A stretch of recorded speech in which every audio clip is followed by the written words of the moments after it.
kana ne paso jadi rindu dunia ajayoba tapi mianaso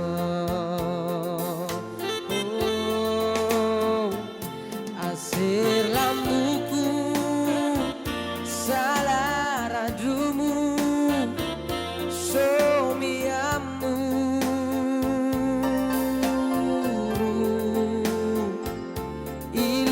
iluaroko wong tamudu I die I medi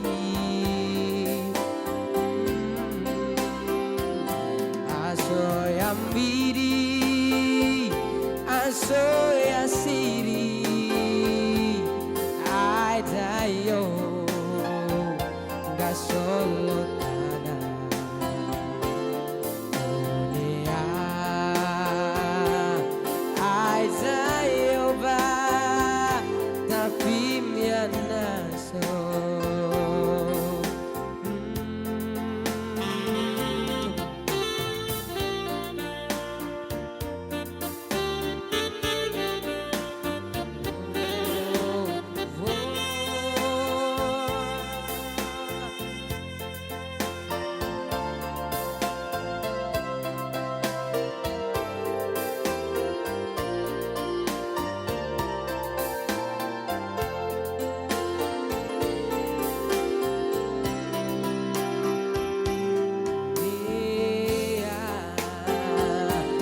susu oba soligawari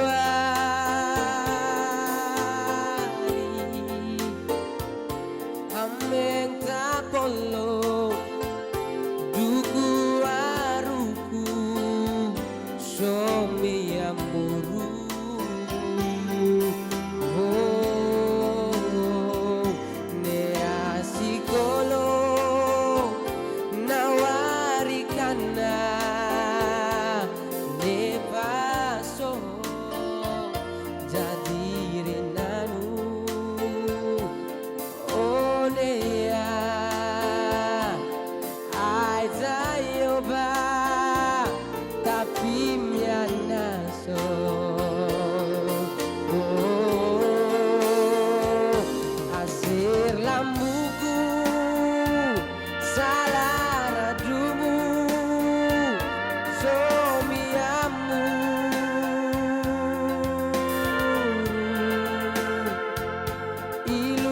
iluaroko wong tamudu I die amedi oh asoyamidi asoyasiri ay gayo gasolo kana dunia ay jayoba tapi mianaso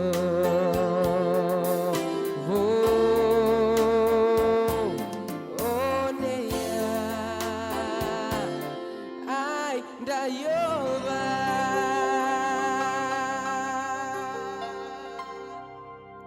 tapi mianaso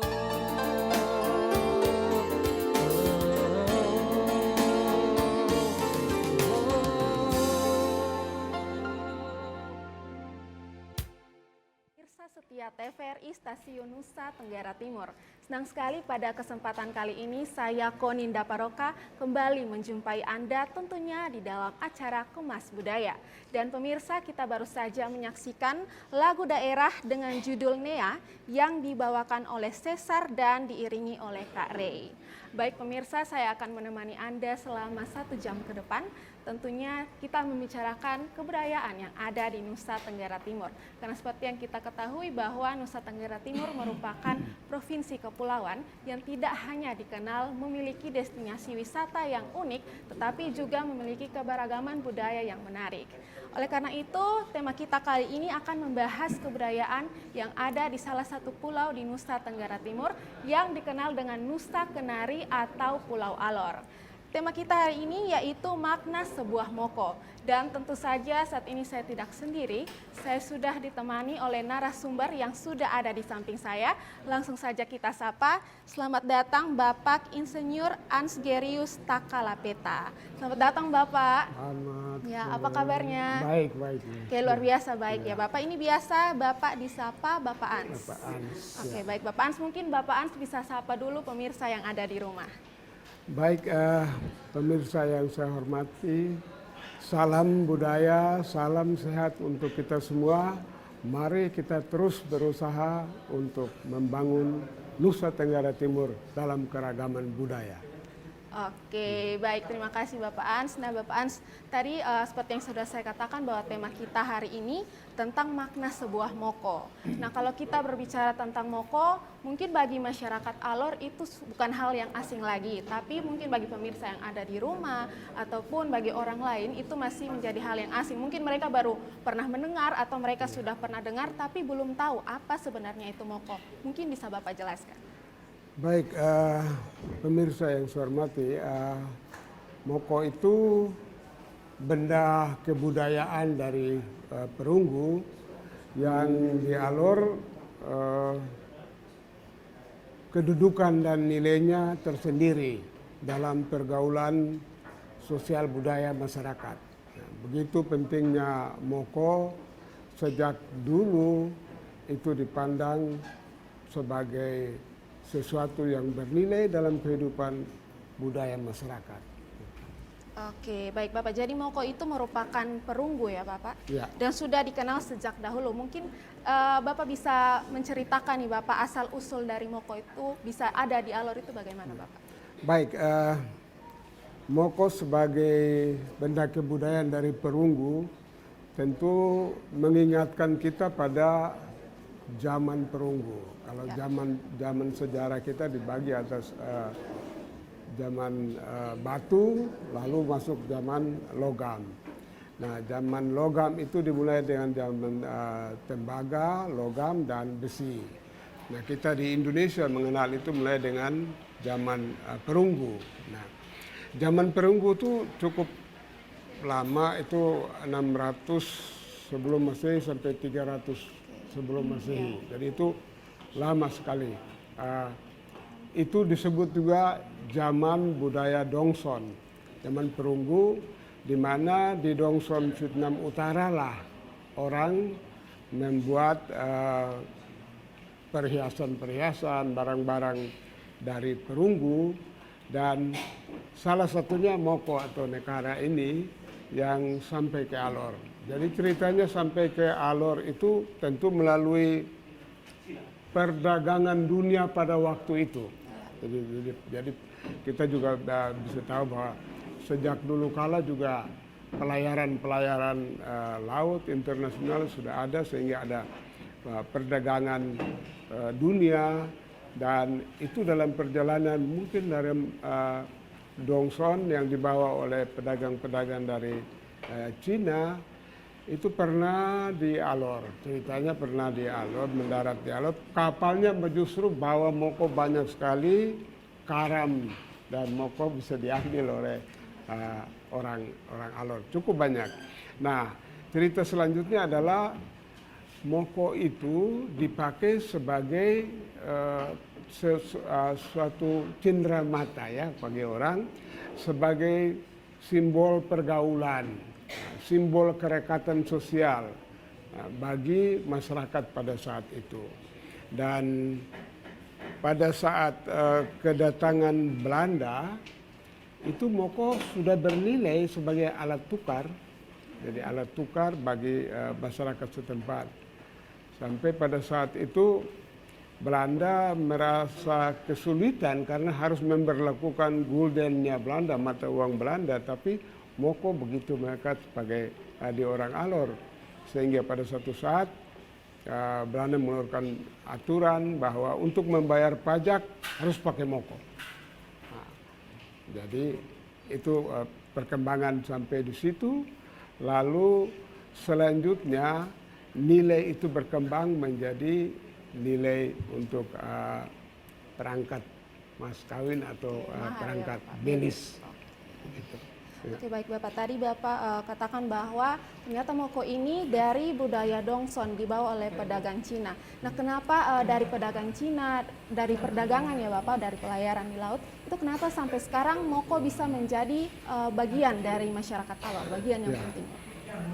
Ya, sesuatu yang antik, yang spesial itu sebenarnya menjadi cenderamata bagi orang. Nah, jadi ketika moko itu dalam pelayaran datang ke Alor, justru orang Alor memberikan nilai pada moko itu sehingga dalam mereka boleh dengan barter ya, barter. Tentu ada juga yang dengan barter untuk menghidupi perekonomian pada waktu itu. Nah, dalam perkembangannya itu yang cerita awal yang dibawa oleh Dongson.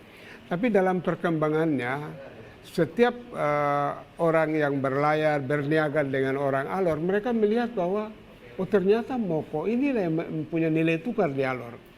Maka, saudara-saudara kita juga dari Malaysia, Melayu dulu orang Melayu datang juga lihat, oh ternyata orang Alor, oh sudah pegang ini moko sebagai nilai tukar. Mereka juga bikin moko. Masuklah moko yang orang Alor juga kasih nama moko Malay. Moko Malay. Moko Malay itu moko sebenarnya moko dari Melayu. Ini dari Alor. Bukan, moko Malay itu sudah dibawa oleh pedagang Melayu. Apakah mereka buat sendiri dan kan kebudayaan Dongson ini sudah perunggu ini sudah berkembang sampai di Asia juga semua. Sehingga mereka juga buat. Nah, dalam perkembangan lagi, saudara-saudara pedagang dari Jawa datang melihat, oh ternyata di sana Alor pegang moko. Ya sudah, dia juga buat moko. Datanglah ada moko yang namanya moko Jawa tanah. Begitu, jadi datang berniaga, oh kalau begitu kita bawa moko. Orang Alor maunya moko. Dan orang Alor memberi nama itu moko Jawa. Nah, lalu datang juga orang pedagang dari Makassar. Juga bertemu orang Alor memang sudah memegang moko pada di zaman yang pertama dari pedagang Tiongkok. Mereka juga melihat, mereka juga buat moko datang. Pada masa mereka datang itu orang juga memberi nama sesuai dengan data. Inilah moko Jawa, moko Makassar, begitu. Sehingga di sana setelah dari pedagang dari Cina yang membawa moko dari asalnya Dongson, berturut-turut juga dari Malaya, dari Jawa, dari Melayu, pedagang Melayu, dari Jawa, juga dari Makassar, semuanya membuat ya seperti itu. Jadi kalau misalnya mereka bawa, itu mereka membawa moko dari Alor Bapak atau? Bukan, mokonya dari luar. Dari luar, dibawa ke lalu Alor. datang barter dengan hasil-hasil bumi di sana. Gitu. Oke, kalau gitu Bapak, moko ini pada zaman dahulu itu fungsinya selain barter itu apa saja Pak? Fungsi pertama sebenarnya sebagai gengsi sosial atau status sosial ya, status sosial orang. Makin banyak seseorang memiliki jumlah dan jenis tertentu, itu orang dia dipandang berkedudukan di situ. Nah, ini penting sekali dari status sosial sebagai pemilik moko dia kemudian dituakan di situ bisa diangkat menjadi kepala suku, ketua adat, bahkan kepala kampung. Nah, kepala kampung jadi kepemimpinan tradisional dia bisa peroleh dengan status sosialnya yang itu. Nah, tapi juga dengan status sosialnya itu ketika setelah terpilih jadi kepala suku, anak-anak suku yang mau menikah dialah yang akan membantu untuk mas kawin atau belis itu. Sehingga kedudukannya semakin kuat. Demikian juga ada pertikaian untuk perdamaian, ya pakai penyerahan moko itu untuk perdamaian. Lalu untuk acara-acara kematian, biasa juga orang mengantar moko seperti itu. Tapi kedudukan kepala suku sebagai pemilik moko itulah yang bisa mengatur untuk anak-anak sukunya. Lalu yang kedua, dia sebagai mas kawin. Nah, seorang laki-laki alor yang mau menikah, dia harus memberikan peralatan moko sebagai mas kawin, beberapa jenis dari kecil sampai besar, dan banyak dan nilainya ditentukan oleh keluarga perempuan. Ya, sesuai dengan status sosial keluarga perempuan itu sendiri. Nah, sehingga biasanya begitu keluarga laki-laki tentu dengan dalam sukunya untuk bersama-sama bergotong royong untuk. Jadi memang kalau bicara tentang belis ini dari keluarga perempuannya dulu ya Bapak, maunya seperti apa? Iya. Oke, baik, mungkin Bapak kita tahan dulu sebentar nih membicarakan tentang manfaat atau fungsi dari moko. Kita akan melanjutkannya setelah jeda yang berikut ini.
Terima kasih Anda masih bersama kami dan kita baru saja menyaksikan lagu daerah dari Pulau Alor dengan judul Leworo Piring Sina yang dibawakan oleh Kasih Buik dan diiringi oleh Kak Rey.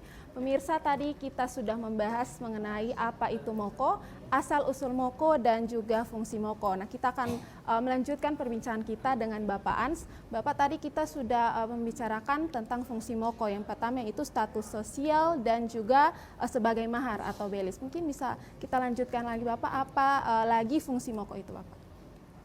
Fungsi yang lain adalah fungsi ekonomis. Nah, ini Moko itu sudah dinilaikan dengan uang. Jadi ada Moko sekarang, sampai sekarang juga ini Moko jenis ini nilainya sekian. Tetapi juga dia untuk bisa pakai alat tukar tadi, barter, dengan barang-barang lain, apakah itu ternak atau tenunan, juga bahan pangan. Nah, itu bisa jadi ditukar, dan kalau ada juga yang anak-anaknya mau sekolah itu seperti dia jual. Pada waktu lalu itu marak sekali jual Moko sebagai barang-barang antik, itu terlalu banyak dijual keluar sampai kita membuat museum di Alor. Jadi dari sisi nilai ekonomisnya begitu, dia punya harga jual. Sampai sekarang baik oleh pencinta barang antik, tapi juga orang-orang lokal sendiri, orang di Alor sendiri yang karena untuk urusan-urusan adat istiadat dia membutuhkan Moko, dia pakai beli. Gitu. Jadi itu nilai ekonomis dia. Fungsi lain adalah sebagai alat musik. Ya, sebagai alat musik, Moko itu biasa dipukul beriringan dengan bunyi gong. Nah, untuk mengiringi tari-tarian daerah, mengiringi tarian masal lego-lego.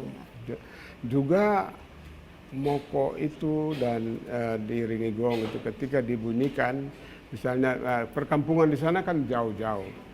Kalau orang dari kampung lain bisa mendengar kalau bunyi pukulan ini memberitahukan bahwa ada kematian orang besar di kampung itu. Jadi ada bunyi-bunyinya berbeda. Ada pesan, ada dia sendiri. Atau kalau pukulan ini menggambarkan mereka ada bersukacita. Nah, itu mungkin karena bikin rumah baru atau pernikahan gitu. Tapi juga suatu kesepakatan telah terjadi. Nah, itu ada pukulan. Misalnya kesepakatan tentang perdamaian atau ada perjanjian kerjasama. Itu juga nanti ditandai dengan pemukulan Moko itu. Jadi itu 4 fungsi itu. Jadi fungsi sebagai tadi satu sosial atau simbol sosial. Terus juga dia punya fungsi sebagai perangkat mas kawin atau belis. Dan yang ketiga sebagai benda ekonomis, dan keempat sebagai alat musik. Oke, jadi fungsi dari Moko itu status sosial, habis itu ekonomis, alat musik, dan juga sebagai mahar ya Bapak. Nah, kalau begitu Bapak, makna dari Moko itu apa Bapak? Makna dari Moko itu sendiri itu ya, apa? Maknanya adalah tadi saya katakan, dia adalah benda kebudayaan. Benda kebudayaan yang bernilai persaudaraan sosial gitu. Jadi dia mengikat. Sebenarnya itu untuk mengikat persaudaraan sosial Moko itu sendiri. Ya, jadi biasanya mengikat itu biasa orang bertikai, tapi begitu mau damai, sudah ini ikat dengan satu Moko. Kita sudah mengikat. Atau begitu orang sampai di suatu tempat yang asing sama sekali, dia belum ada, ya untuk mengikat persaudaraan. Inilah jadi satu simbol tanda. persaudaraan juga. Ya, simbol persaudaraan. Ya. Tapi untuk zaman sekarang ini Moko di Alor sebagai mahar ya Pak? Kalau zaman sekarang semua fungsi ada. Jadi baik sebagai mahar masih sebagai perangkat belis ya masih terjadi, terutama perkawinan antar orang lokal. Kalau dengan orang luar itu tidak. Lalu sebagai fungsi ekonomi juga masih, karena pernah Moko itu masuk Pegadaian loh. Pegadaian. Ya, Pegadaian menerima itu sebagai benda yang bernilai uang sehingga digadaikan. Gitu. Lalu dari fungsi ekonomisnya itu, lalu kedudukan sosial masih bagi pemilik Moko Jadi kalau kelihatannya mereka kedudukan lebih hebat. sosial, orang yang memiliki moko paling banyak itu status sosialnya lebih tinggi, Bapak. Ya, dan dia bisa status sosial lebih tinggi, dan ketika di situ dia sudah bisa mengayomi anak-anak dalam sukunya, ya dia kan nanti jadi sudah status sosial tinggi, lalu dipilih diangkat menjadi Kepala suku. dalam kepemimpinan tradisional, apakah itu kepala suku, ketua adat, atau bahkan kepala kampung. Nah, itu dengan kedudukan itu dia lebih lagi untuk memainkan peran-peran, karena mokonya ada, maka untuk perdamaian, pertikaian anak-anak sukunya dan orang lain, ketika berdamai dialah yang akan berkorban, tapi nanti masuk juga kepada dia kembali. Jadi kita kembali lagi, Bapak, moko sebagai mahar. Itu sebagai mahar untuk masyarakat di Pulau Alor, Bapak. Mungkin ini berhubungan dengan pernikahan. Mungkin bisa Bapak jelaskan mungkin tahapan-tahapan dari penyerahan moko pada saat untuk belis itu seperti apa, Pak? Biasanya begini, kalau ada setelah dua orang muda ini sudah saling jatuh cinta dan bersepakat untuk menikah, maka orang-orang tua belum berkumpul. Lalu dari laki-laki yang biasa inisiatif, jadi inisiatif lebih banyak dari keluarga orang tua laki-laki, dia datang kepada keluarga perempuan. Yang pertama istilahnya mereka gantung daun dulu, itu artinya memberi tanda bahwa ini kami akan datang, gitu, seperti itu. Lalu nanti keluarga perempuan ini, keluarga laki-laki ini ada juru bicaranya, ya, yang ke sana. Bagaimana yang bisa. Lalu nanti keluarga perempuan akan hitung, ya ini orang, anak kami ini dia dari suku ini, dari keluarga ini, dari orang tuanya ini.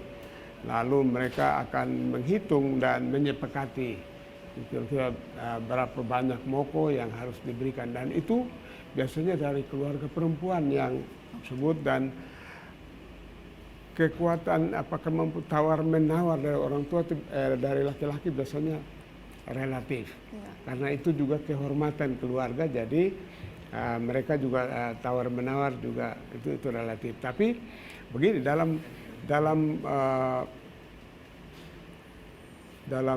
adat belis itu ada keluarga juga mengenal nanti ada moring. Jadi belis itu yang laki-laki berikan, tapi keluarga perempuan, keluarga laki-laki berikan pada keluarga perempuan, tapi keluarga perempuan juga berikan moring. Moring itu sama dengan semacam balasan dari belis gitu, sehingga ada keseimbangan pemberian. Nah, dan ini yang terakhir kami coba angkat itu, moring harus diangkat juga ke permukaan, karena kalau tidak, belis saja dianggap laki-laki yang ada berikan mas kawin, ya, belis. Sementara perempuan sebenarnya ada balasan yang disebut moring, apakah itu seperangkat tenunan, bahan-bahan tenunan yang pilihan-pilihan. Demikian juga bisa dalam moko yang bentuk lain, juga bisa ternak, tapi itu ada balasan. Sehingga sebenarnya dalam adat istiadat lalu itu ada keseimbangan. Laki-laki berikan belis, tapi perempuan dapat balasan dari laki-laki, yaitu moring. Laki-laki dapat balasan dari perempuan, itu moring. Biasanya itu nilainya biasa diurus sampai setara, sehingga maknanya itu sebenarnya adalah kesederajatan antara laki-laki dan perempuan. Sebenarnya begitu. Nah, cuman biasanya orang lebih melihat belis seperti lebih tinggi, padahal ini keluarga perempuan juga memberikan moring. Itu sama dengan balasan yang merupakan kesederajatan, dan sebenarnya itu bermakna sebagai perlindungan bagi perempuan itu sendiri, bahwa dia juga punya balasan seperti itu. Nilai itu yang kita terakhir-terakhir ini coba kita angkat ke permukaan. Selama ini lebih kepada laki-laki yang memberikan belis. Nah, lalu setelah sudah sepakat, nanti mengantar moko itu ke keluarga perempuan. setelah itu pada waktu lalu itu mereka sudah boleh bawa perempuan. Nanti nikahnya urusan di laki-laki. Nah, tapi kalau sekarang, walaupun sudah bawa moko, tetap nanti di sana nikah tetap perempuan tetap di rumahnya. Setelah nikah baru mereka ke tempat tinggalnya. Jadi pada zaman dahulu kalau sudah diberikan moko maka perempuan boleh dibawa. Kalau sekarang urusan nikah nanti laki-laki yang urus gitu. Kalau sekarang sudah sudah. Bisa. Tetap walaupun sudah belis tetap proses nikah dulu baru ke rumah mereka sendiri di mana ya. Oke, baik. Ini semakin menarik ya Bapak untuk diperbincangkan mengenai moko, namun kita harus tahan sebentar dulu karena kita akan melewati jeda pariwara yang berikut ini. Tetap bersama kami di Kemas Budaya.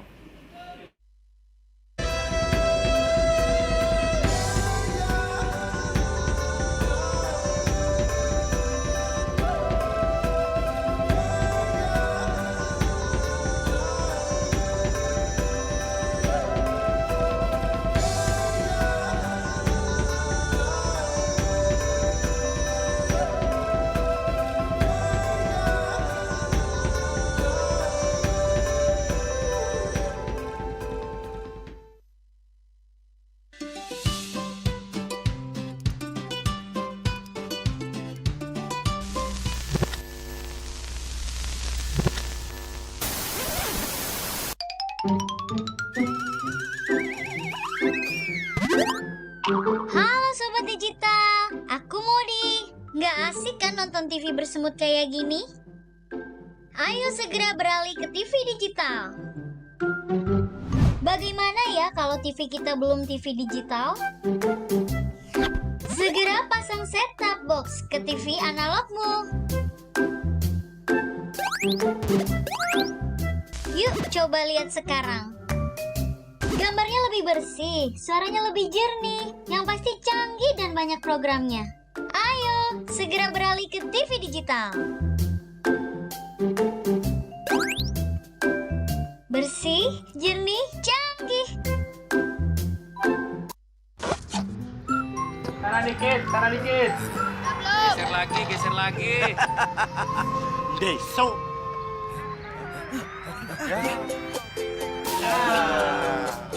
Deso. Ya.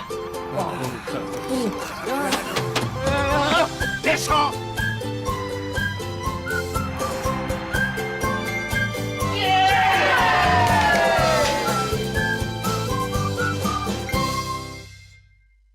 Dulu TV di rumah Inyong cuma jadi pajangan. Lah kepriben punya TV gambar nggak bisa ditonton. Beruat sampai ganti TV, ganti kabel, ganti antena, pindah tempat. Tetap baik, beruat.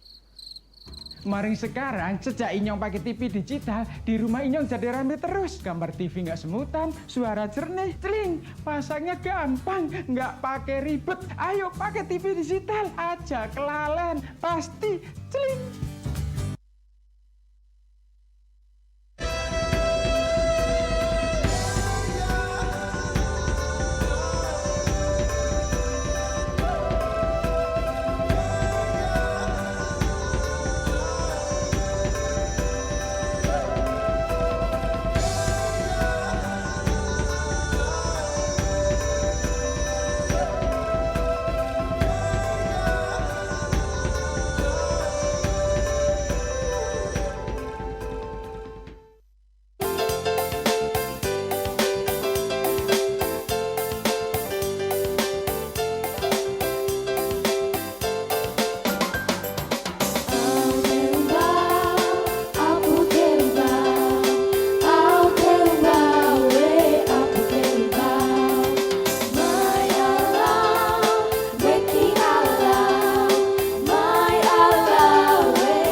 Baik, terima kasih Anda masih bersama kami dan kita baru saja menyaksikan lagu daerah Do Dakado yang dinyanyikan oleh Mihiwatu dan diiringi tari lego-lego dari Rumah Musik Siloam.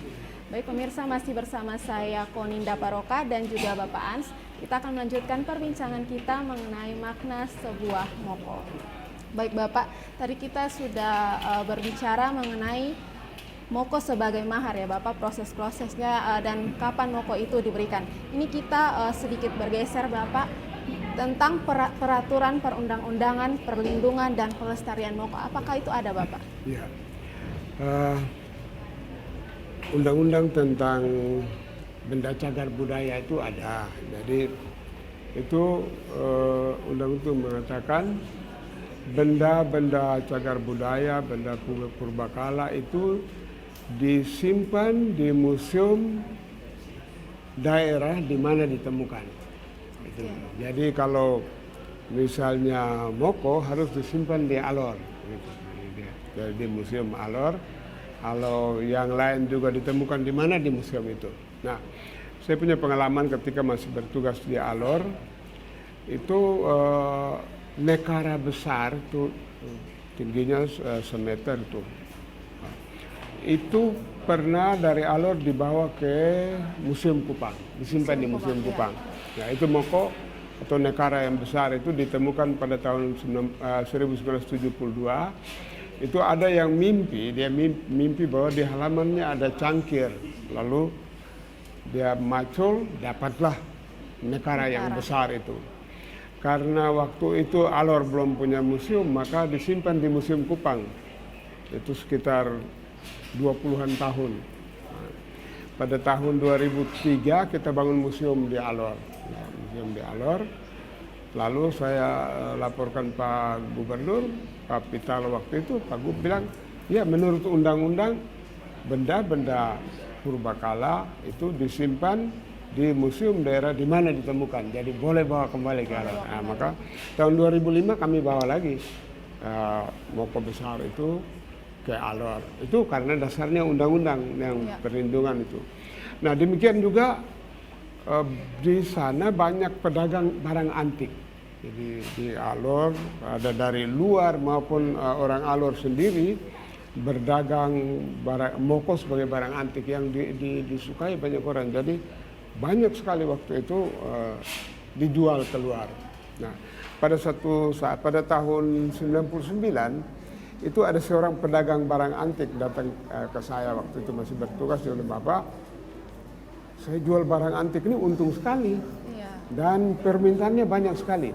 Cuma saya juga pikir kalau kita jual keluar semua ini barang antik di Alor, pada satu saat kita tidak punya apa-apa. Jadi saya bilang, coba saya datangi gudangnya itu banyak sekali barang-barang antik termasuk moko-moko. Jadi saya bilang, tolong diidentifikasi dan dihitung berapa banyak nilai dan berapa nilainya. Nah, lalu saya bilang, kalau begitu kita bisa bangun museum. Nah, lalu bangun museum 1000 moko itu. Jadi setelah bangun selesai tahun 2003 dan 2004, 2004 itu kita resmikan. Menteri Kebudayaan dan Pariwisata datang resmikan. Banyak orang bertanya, gimana bangun museum? Karena waktu lalu mereka mau bangun pun nanti cari isinya susah. Jadi saya bilang, kalau bangun museum harus bangun isinya duluan. Jadi cari isinya baru bangunannya. Maka itu bangunan terjadi lalu kita isi dari yang sudah ada barang antik yang orang himpun mau dijual keluar. Pemerintah daerah membeli lalu masuk ke museum. Itu sebenarnya upaya-upaya untuk pelestarian dan itu supaya moko tidak keluar. Walaupun sudah ada peraturan begitu tapi masih juga orang bawa keluar. Biasanya 1-2 untuk cenderamata iya bisa dapat izin dari pemerintah daerah bawa keluar. Tapi itu ada langkah-langkahnya untuk bisa membeli moko Bapak? Ya. Kalau misalnya seperti kayak wisatawan berkunjung ke Alor lalu ingin membeli moko, apa itu ada langkah-langkah membeli? Sekarang sudah kurang itu. Kalau waktu lalu dijual banyak sebagai barang-barang antik. karena semua orang waktu itu belum ada museum-museum di banyak di daerah, termasuk di Alor belum ada museum. Sekarang sudah ada museum. Kalau orang butuh dia datang ke museum saja bisa belajar, sudah melihat itu semua yang ada di sana. Sehingga penjualan keluar itu sekarang makin kurang. Yang kita harus waspadai juga dengan teknologi yang berkembang, jangan sampai orang bikin moko tiruan seperti sekarang orang buat. Itu yang kita jaga. Karena kalau dia buat moko tiruan, moko-moko asli kita kurang bernilai. Tapi memang zaman berubah. Moko dibuat pada zaman perunggu. Jadi kalau sekarang orang buat zaman besi itu pun kentara, ketahuan. Nah, ini dia perunggu. Dan kalaupun sekarang perunggunya orang tidak, teknologi itu kita sudah tinggalkan. Kita pada zaman besi. Ya, paling dia buat besi dan itu disebut tidak asli. Jadi memang untuk sekarang moko itu benar-benar dijaga ya Bapak? Iya, iya. Dan sudah dibuat juga Museum Seribu Moko. Ya, Kalau Museum Seribu Moko. Jadi museum itu kita bangun pada tahun 2003 ya, dan kita kasih nama Museum Seribu Moko. Sebenarnya itu menggambarkan moko banyak di Alor. Nah, moko ini walaupun banyak di Alor, tapi sulit untuk orang penelitian, apalagi inventarisasi.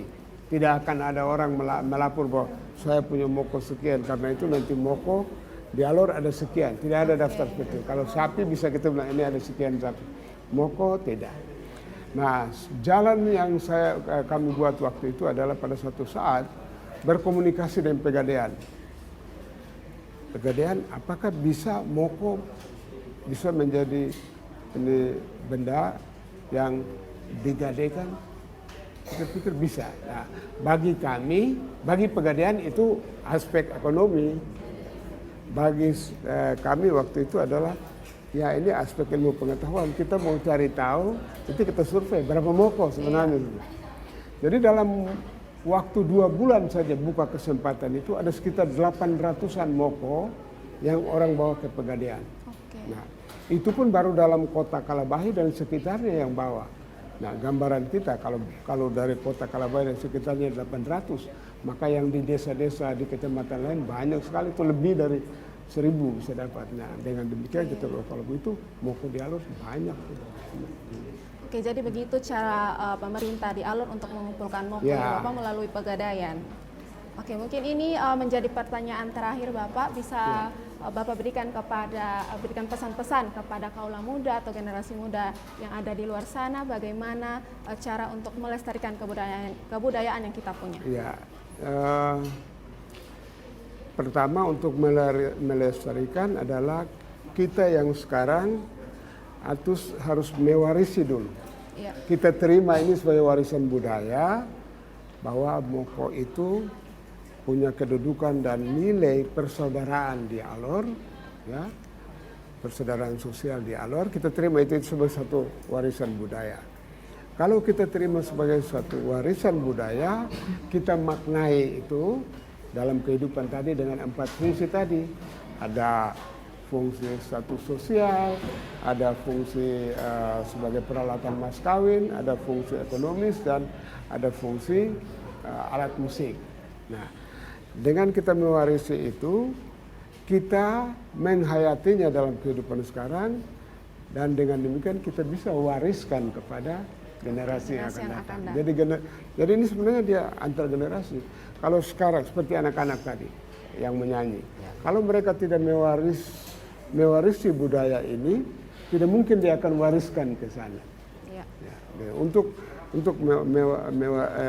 kita bisa mewariskan, kita harus mewarisi dulu dari yang para pendahulu. Kita menghayati, melaksanakan dalam kehidupan sekarang. Dengan demikian itu berarti kita sudah bisa mewariskan kepada generasi yang akan datang. Jadi kita dalam masa begitu, mewarisi dan mewariskan. Mewarisi dan mewariskan. Ya. Oke, baik. Terima kasih Bapak Ans, dan pemirsa, pertanyaan tadi sekaligus menutup perbincangan kita kali ini, dan saya ingin mengucapkan terima kasih kepada Bapak Ans yang sudah sharing seputar makna sebuah moko. Dan tidak terasa kita sudah berada di penghujung acara. Oleh karena itu saya Koninda Paroka mewakili seluruh kerabat kerja yang bertugas mengucapkan terima kasih dan sampai jumpa. Dan pemirsa, kita akan menyaksikan persembahan terakhir lagu Awayo yang dinyanyikan oleh RMS Boys dengan pengiring musik Karey Nomseo.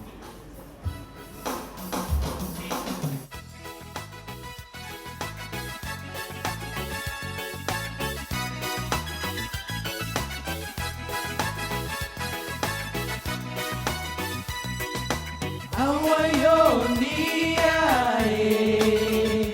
niae lata elelangolata.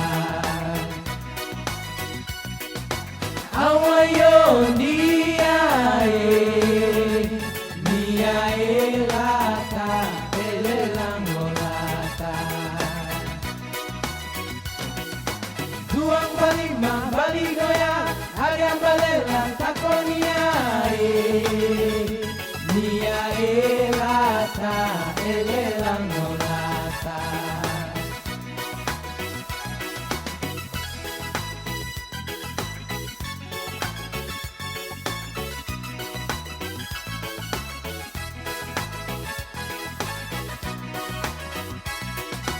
Awayo niae lata elelangolata. Awayo niae lata elelangolata. Tuang palima bali goyang Ariam balelang takoniae niae lata elelangolata.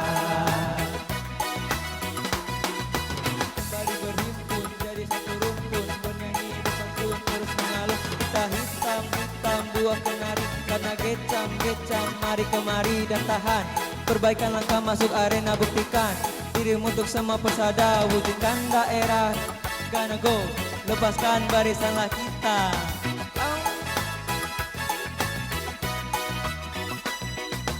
Awayo Ariam balelang takoniae niae lata elelangolata. Tuang palima bali goyang Ariam balelang takoniae niae lata elelangolata. Niae lata elelangolata.